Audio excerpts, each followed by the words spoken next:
नमस्कार मित्रांनो, आज आपण घेणार आहे बॅकचा वर्कआउट. कसं आहे मग भावानं, कसं काय चाललंय? ही आमची खामकर फिटनेस क्लब पारगा सुधरी. बघा आमचं सरपंच कसं फिरतंय, विषय कोण या भैया बघा कसा मारतोय चेस. मशीन 3-3, 4-4 मशीन आहे आमच्याकडे कार्डिओच्या. तर आपण काय आपण पुलअप्स चालू केलंय पहिल्यापासून. बघा पुलअप्स कशी बॅक दिसते पहिलं वर्कआउट. अरे सायल्या हा मधीच येतो बरं का, याचं ना असतेच काहीतरी. ठीक आहे भैया, चालू दे, चालतंय. बघा बॅग कशी एकदम बरं फुलती का. मग यातला आपण पुलडाऊनमध्ये बघा बॅग कशी दिसते नाही, कोबरा बॅग. नाद नाही भाई, विषय खोल. मग तुम्ही घेणार का नाही? तर इथून आपलं सेकंड वर्कआउट आहे, एक नंबर बॅग दिसते.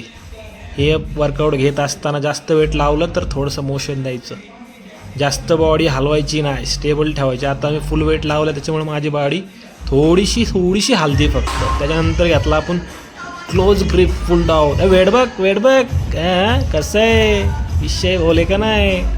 बघा क्लोज ग्रिप फुल डाऊन मी बार लावून घेतला आहे. असा पण घेऊ शकता. आणि व्ही शेपचा पण बार असतो, टी असा थोडासा कर्व, तो बारने पण घेऊ शकता. हे बघा सिटेड रो, कसा डबल हँड सिटेड रो. हा वर्कआउट तर भाई विषय खोल, नाद नाही. कसा दिसती कोबरा बॅग, एक नंबर. ही वर्कआउट करत असताना थोडंसं लीन व्हायचं समोर. तर माझी हाईट थोडीशी लांब आहे, त्याच्यामुळं मला हा एवढा व्यवस्थित जमत, तरी पण घेतला आहे मी. त्यानंतर बघा आता आपण घेतला आहे barbell row, barbell bent row. हा एक्झरसाईजचा एक नंबर, विषय खोल बिगिनर्ससाठी. मासिव बॅग जर बघायची असेल किंवा घ्यायची असेल, मासिव बॅग बनवायची असेल तर हा एक्झरसाईज नक्कीच ट्राय करा. फक्त वर्कआउट करत असताना याच्यामध्ये जास्त वाकायचं नाही.